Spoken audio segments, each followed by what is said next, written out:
He turned corpses into cash. Meet the Jeff Bezos of the apocalypse.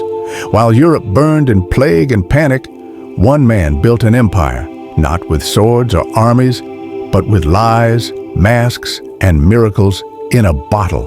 This isn't fiction. This is the true story of Francesco Datini, the plague merchant. Year 1348. Europe wasn't dying. It was rotting. Cities gasped their last breath under a thick black cloud.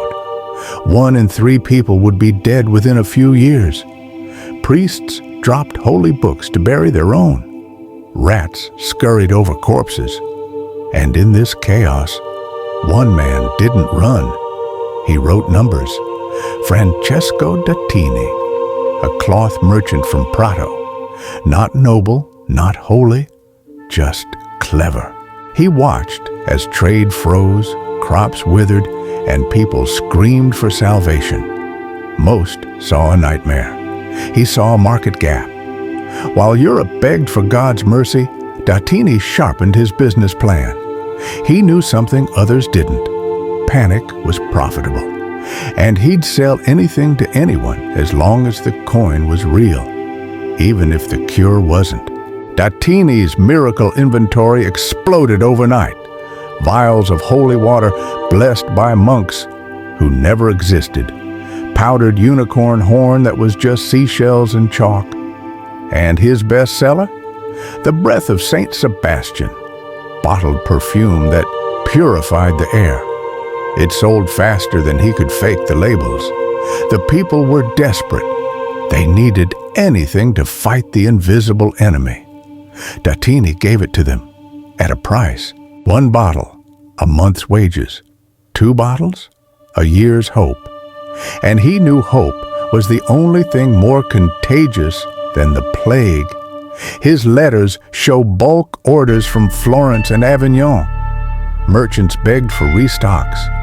Some claimed the bottle saved their children. Others cursed him as fraud when loved ones still died. But by then, the coin was already in his vault, and every death only increased demand. Plague masks were terrifying, but Datini made them luxurious. Standard doctors wore leather beaks stuffed with herbs. But Datini's were different. Gold-trimmed, perfumed, certified by fictional holy men. His branding was immaculate. Guaranteed 30 days plague-free. Tested by monks in the Alps. Lies, all of it. But they sold. Rich merchants and paranoid nobles paid fortunes to look protected and holy. He even launched custom family packs. 1 mask for the father, a smaller one for the child. Even pet masks for their dogs. He turned death into a product line. Historians found letters from customers complaining about the fit, but not the price. Datini even faked test results. Reports of 0 infection from towns already burned to ash. His warehouses churned out hundreds weekly, and his coffers swelled. Every corpse was a sales pitch.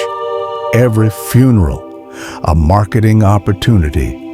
And Datini never missed a pitch. While his masks and potions sold fast, Datini looked long-term. He started offering death insurance, a new service. Pay now, and if you died, your family would be cured with a final bottle of elixir. Many bought it, many died, and there were no refunds. But the masterstroke? Buying plague houses? He bought properties from dying families for dirt cheap. Entire estates handed over in desperation. Sometimes he'd sweeten the deal, throw in a mask or fake relic. After the plague passed, those homes tripled in value. He didn't just profit from death. He invested in it. He bought entire neighborhoods in Florence and sold them when peace returned. One letter joked, "I hope the dead don't rise, or I'll owe them back rent." Datini wasn't just a merchant, he was a banker of despair, and every gravestone in his city was a receipt. Behind the scenes, Datini's operation was coldly efficient. He set up fake production sites across Italy. Holy workshops with no monks, just hired workers grinding chalk and perfume. Mask workshops run by masked artisans to avoid infection. Shipments moved through quarantined zones with forged papers stamped with religious seals. Some of his suppliers never even knew what they were shipping. Barrels marked wine held plague charms, sometimes even recycled ones from dead buyers. He used abandoned churches as warehouses. Religious guilt became logistics. The illusion of purity made people pay more. His letters are meticulous, weight, delivery routes, suggested lies for salesmen. It was a plague-era startup, run like a Renaissance Amazon. Speed, scale, secrecy. And it worked. His goods moved faster than the plague. While cities died screaming, his boxes kept arriving. In wooden crates, full of nothing, but worth everything. Despite his shady empire, Datini wore two faces. To some, he was a philanthropist. He gave to churches, funded hospitals, even donated to poorhouses with money made from panic. To others, he was a cold calculator. His own letters contradict themselves. In one, he writes, "God protects the honest." In another, "God gave man the brain to sell." He wasn't a villain in his own eyes. He saw himself as a solution. The church never condemned him. Why would they? He donated to them. He kept priests masked. He even helped a bishop relocate during a plague scare, in exchange for exclusive mask sales in his region. He wasn't breaking the system. He was the system. Datini played every side. He spoke of salvation in Latin and profit margins in numbers. And through it all, he remained untouchable. The merchant who wore no mask because he didn't fear death. He monetized it. Fast forward to 2020, a new plague, a modern one, COVID, and just like before, the grift returned. Miracle cures on Instagram, fake sanitizers, virus-blocking stickers, the same lies, now in high resolution. A bottle of immune water sold for $200. A man sold corona-curing crystals on Etsy.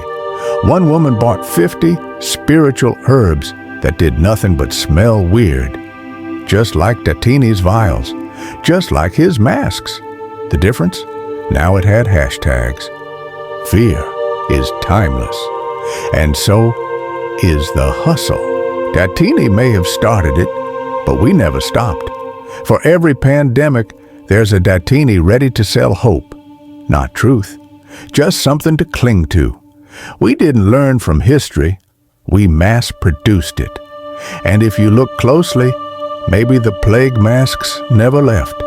They just changed shape. And the merchants, they got faster and richer. Datini died in 1410, quietly.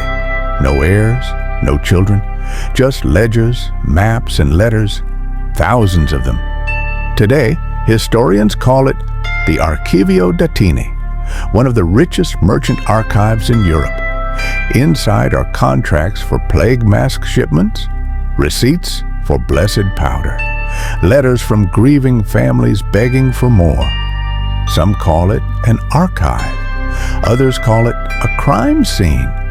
And yet, he was never punished, never jailed, never even hated. When the plague ended, people moved on. The dead don't speak. And the survivors?